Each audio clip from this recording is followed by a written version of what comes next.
The test is in 4-part, Part 1, Part 2, Part 3, and Part 4. Now look at Part 1. Part 1.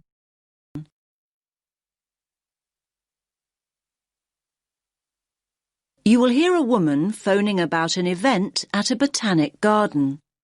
First, you have some time to look at questions 1 to 6.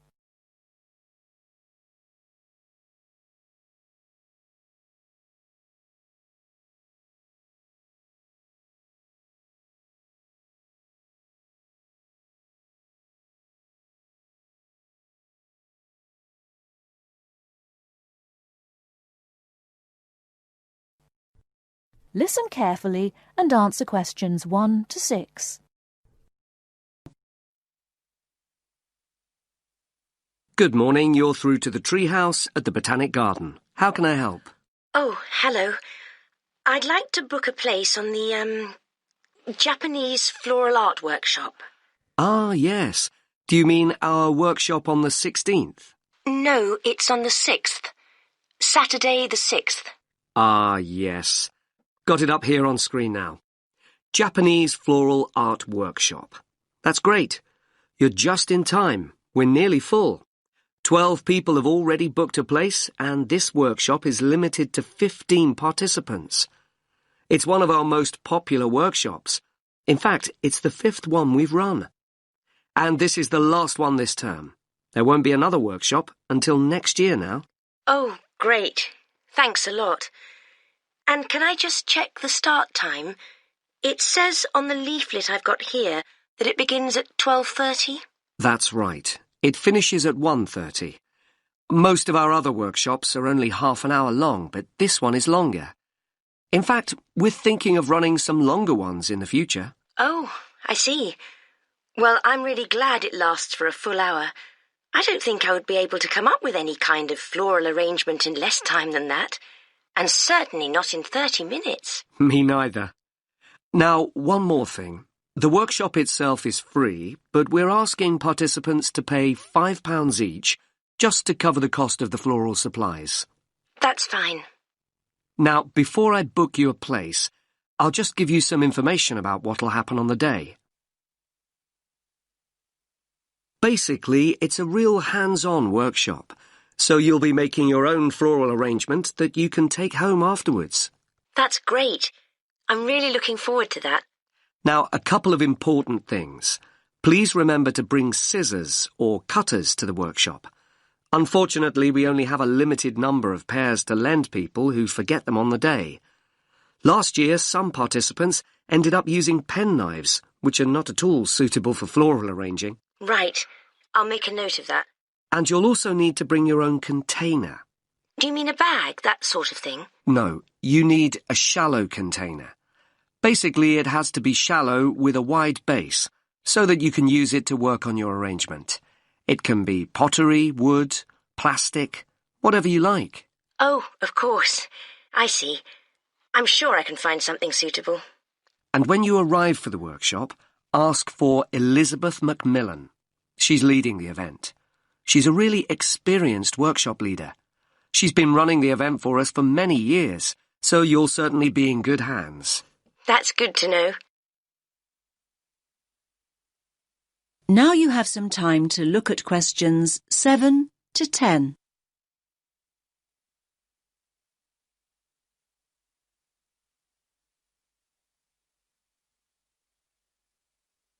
Now listen to the next part of the conversation and answer questions 7 to 10. Now, I'll just take your details for the booking form. Can I have your first name? Yes, it's Lubna. Lubna. Can you spell that for me? Lubna. And your surname? Awan. Is that Awam? No, it's an N at the end. Thank you. And a contact number, just in case we need to get in touch with you before the workshop. Yes, it's 0759 830 5321. Thanks. That's all the information we need. So that's you booked in. Oh, actually, just one more thing. Would you like to be on our mailing list?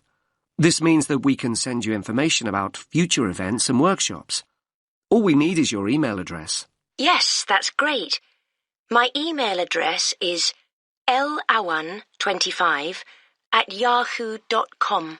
OK, I'll just read that back. LAWAN25@yahoo.com. Yes, that's correct. OK, I'll pop all your details on the system and we'll see you at the workshop next weekend. Thanks a lot for your help. Bye.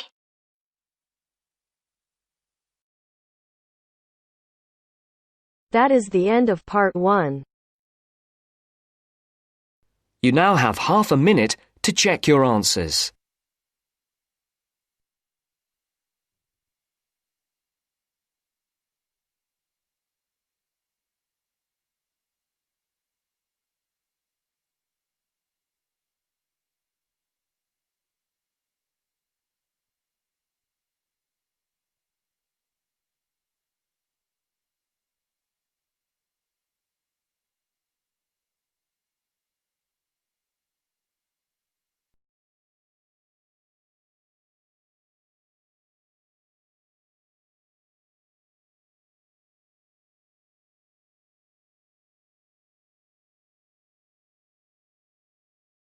Now turns to part 2. Part 2. You will hear the head teacher of a school giving a talk to parents about some new classrooms. First, you have some time to look at questions 11 to 14.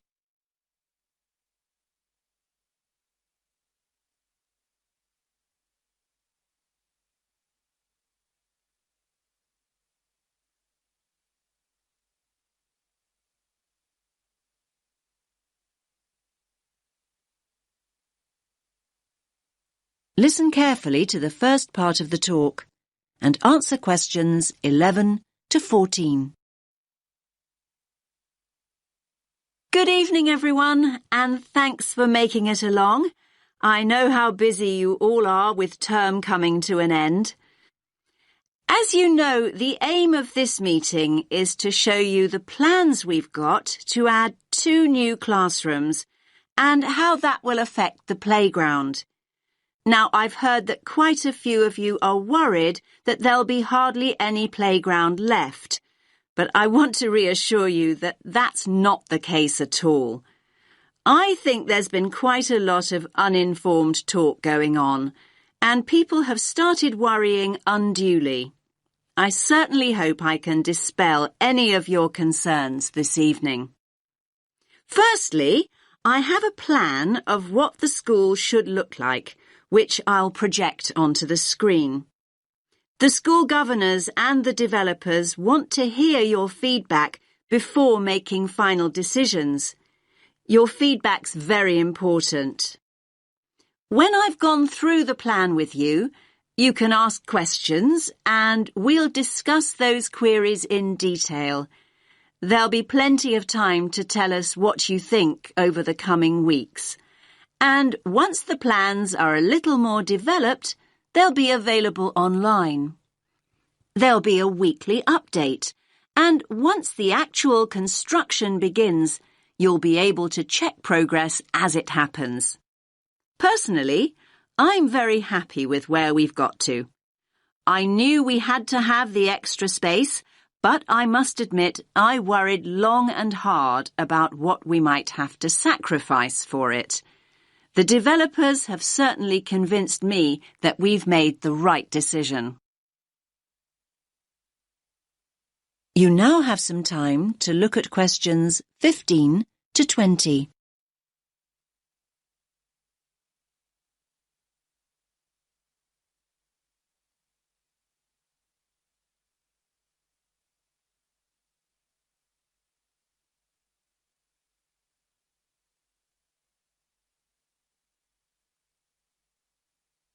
Now listen to the rest of the talk and answer questions 15 to 20. Right, can everyone see the plan now? Good. Let's start at the Balfour Road entrance, since that's where most of you come and go from. The Farley Road entrance and lower playground won't be affected at all. Now, as you come into the top playground, the two new classrooms will be on the right. There'll be a new gate, and the steps down will be rebuilt. There'll be a ramp for disabled visitors too. On the plan here, only the parts of the building affected by the plans are shown. I'll explain why the hall is marked on later. So, as I said, the new classrooms will be to the right of the entrance and, as you can see, will take up very little of the playground space.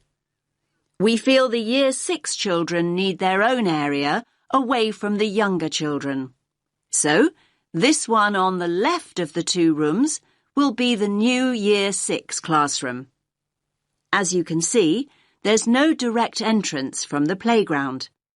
The plan is to include a small entrance area here from the playground for coats and boots and so on. Entrance to the classroom will be from that area.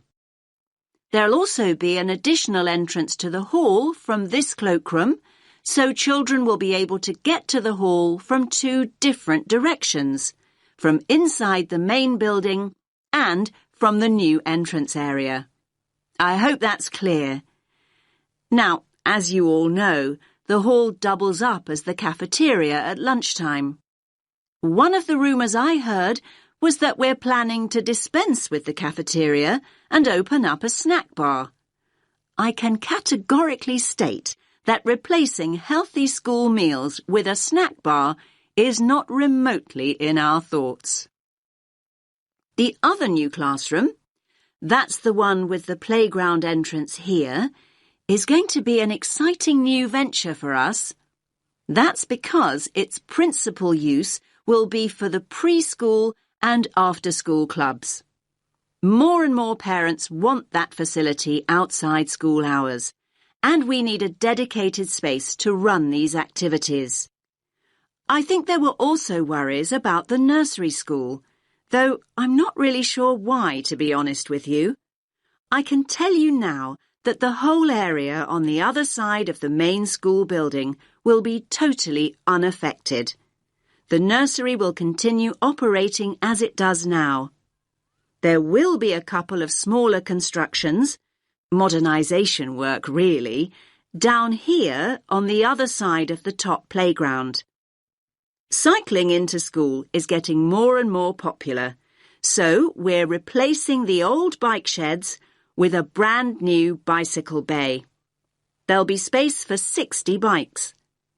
The children's toilets will also be modernised, and the children will be able to enter them from inside the school building rather than from the playground as they do now.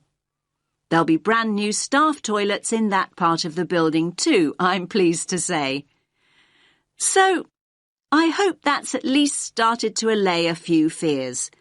Take a few minutes to look at the plan that I'll get out of the way. Then I'll answer a few questions if you have any.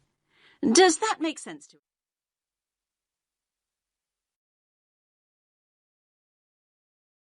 That is the end of part 2.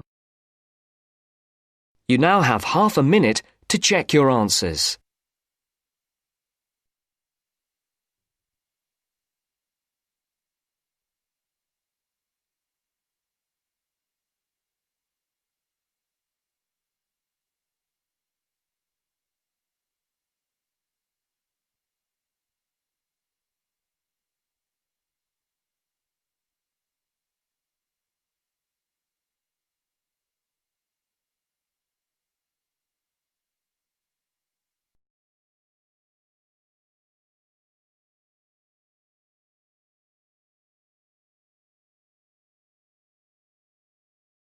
Now turns to part 3.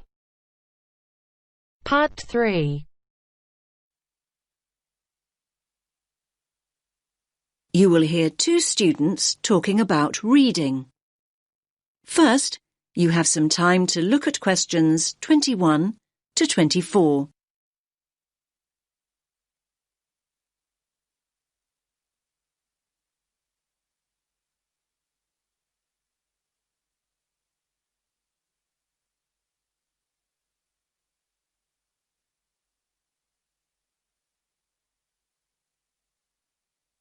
Listen carefully to the first part of the conversation and answer questions 21 to 24. Hi, Milena. How's your research for your assignment going? Which assignment, Josh? The one on sustainable transport. It's due in on Friday. Oh, I've not nearly finished it. I've still got so many articles to get through. In fact, I need to read another 2 books on the reading list before I can even think about writing it up. It doesn't help that I'm a really slow reader. Well, why don't you practice speed reading, just like me? Oh, let me into your secret.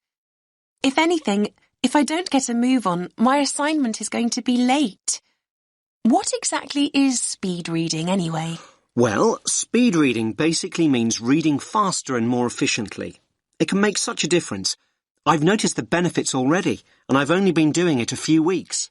Sounds good. What benefits are we talking exactly? Well, the majority of people read at an average rate of 250 words a minute. So that means that an average page in a book or document would take you around 1 or 2 minutes to read.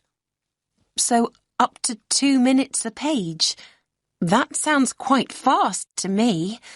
I reckon I spend at least 5 minutes on each one. But just think about it. Imagine if you could double that rate to 500 words a minute. You could zip through all the articles and books in half the time. Another thing is that it can help you understand the basic structure of an idea or an argument much better. Now you have some time to look at questions 25 to 30.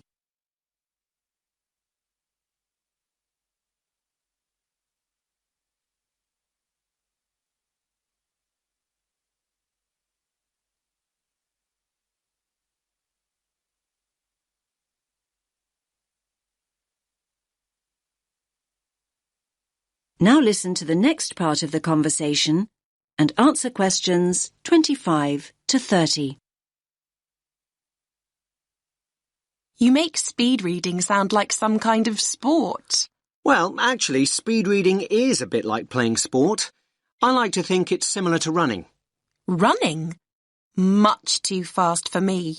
I'm more of a jogger. You're not selling it to me very well. Okay, but just think about what it takes to be a fast runner. You can learn the techniques, but to get really good at it and build up your speed, you really need to practice. But athletes train for hours every day. That's true, but your reading speed can improve if you practice a few basic techniques. The first thing to do is to actually find out how fast you're reading at the moment. So, time my current reading speed. But I read so slowly, it will be really depressing to find out just how slow I am. Believe me, timing yourself is a really good idea and it's so easy to do. There are lots of online speed reading tests. You just enter the words reading speed test into Google and loads will come up. You could also do a reading comprehension test and see how well you understand what you're reading. I don't know. But remember to read at your normal speed and time yourself on a few different pages. The average of your times should indicate your average reading speed. What do I do next? Well, the next thing to do, and this is really important, is to get rid of distractions. I used to think that music in the background while I was reading was a good thing, but it wasn't for me. I found I increased my speed by working without any noise whatsoever. I usually read in the library, but there always seem to be people talking around me. Well, try using earplugs to block out all the distractions. Another important thing is to set yourself targets. Basically, if you know what your goal is, you're more likely to achieve it. My goal? Well, that's easy. I need to find out about the problems of accessible transport in Africa and then think about some solutions. I know what I need to do, but I keep skipping back to a sentence I've just read. And at other times, I go back a few pages just to make sure that I've read something right. I know what you mean. Actually, a lot of people do that when they read. They reread material when they don't actually need to. It's called regression, and it's important to get out of the habit of doing it. You can reduce the number of times your eyes skip back by running your finger or a pencil along each line you read. Your eyes will follow the tip of your finger, and this helps you avoid skipping back. Why not give it a try? Yes, I think I'll give it a go. But I suppose the first thing to do is find out what my reading speed is. What a thought!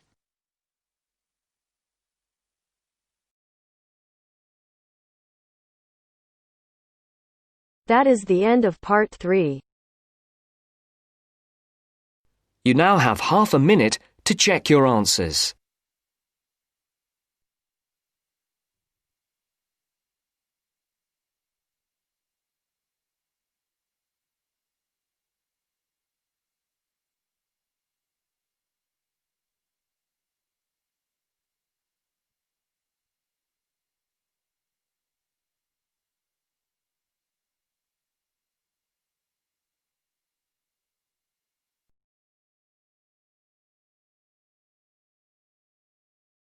Now turns to part 4.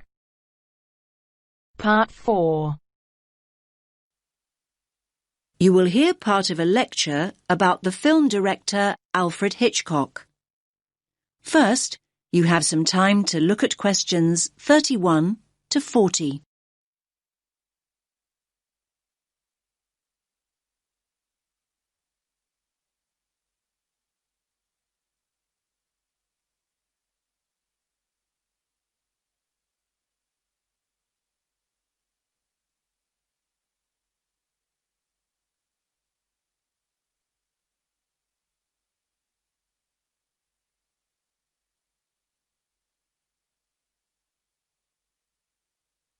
Listen carefully to the lecture and answer questions 31 to 40. We've been talking about prominent film directors, and today I want to talk about one of the most influential directors of them all, Sir Alfred Hitchcock. I doubt there's anyone here who hasn't seen at least one of his movies. Let me give you some film titles. Put your hand up if you've seen it. OK. The Birds. Vertigo. Rear Window. The 39 Steps. Marnie. And, of course, the most famous of them all, Psycho. OK, good. I can see you're all familiar with Hitchcock then. Now people assume that Hitchcock was from America, perhaps because he spent so much of his life working in Hollywood, but he was in fact born in London in 1899. He didn't actually emigrate until he was 40 years old. Most film critics would agree that Hitchcock had a huge impact on cinema. And you may be surprised to learn that he started making movies as early as the 1920s, when most films were silent. His first attempt, in 1922, actually ended in disaster. The film was ironically called Number 13, and production stopped at a late stage due to financial problems. But before he left Britain in 1939, he'd already made classics like Blackmail, the first film with sound made in Britain, The Man Who Knew Too Much, and The 39 Steps, and he was considered Britain's top director. So why was Hitchcock so influential? To start with, he pioneered techniques, especially in the genre of the psychological thriller. He was known as the master of suspense. During a career that spanned more than half a century, Hitchcock created a distinctive, perhaps unique style. One of his innovations was to use a camera the way a person watching would. This gave filmgoers the sense that they were voyeurs rather than just viewers. He exploited camera angles and used innovative editing techniques to build suspense and maximize anxiety. His eye for detail was astonishing. Did you know that the famous scene in Psycho, in which Marion is murdered in the shower, took a whole week to film? Yes, a scene little more than a minute long. There were around 60 camera positions, and the set had to constantly be deconstructed and reconstructed. Today, that kind of almost obsessive perfection simply wouldn't be cost-effective. A week filming one scene would blow the budget.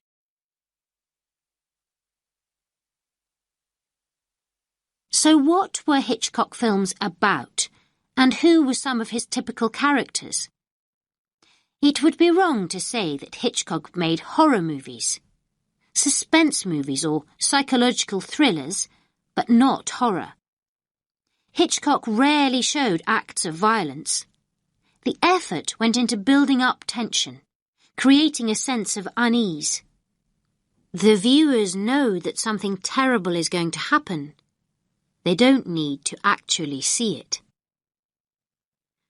Although his stories feature psychopaths, murderers and fugitives on the run, the real strength of his work is the complex examination of his characters. His movies borrow many themes from psychoanalysis, so it's not surprising that his masterpiece is called Psycho. However, a recurring theme in Hitchcock's stories is the twist ending. That's when the story ends in the way viewers least expect it to. I mean, the good guy turns out to be the bad guy, for example. Think of Psycho. It's the element of surprise that makes the end so creepy. Now, Hitchcock's movies feature many other elements of surprise. Daring elements, in fact. Again, I'll refer to Psycho. Marion is the principal character, and it is her that the viewer relates to and empathizes with. Marion has stolen money, and the viewer wants to know if she will get away with her crime or be caught and punished. Suddenly, a third of the way into the story, Marion is murdered and the entire dynamic changes. The original storyline is put on hold and a whole new story begins. No longer able to identify with Marion, the viewer begins to empathize with the new principal character, and that, of course, is the murderer, Norman. In this way, Hitchcock manipulates the audience into seeing the story from a whole new perspective. Did you know that Hitchcock played a small part in each of his movies? He always had a cameo role, and this was a very clever move, as it helped him become known. Filmgoers could put a face to the director. Some might even say that before Hitchcock, the director was a far less significant individual in the filmmaking process. Nowadays, however, people go to see a particular director's movie regardless of who's starring in it.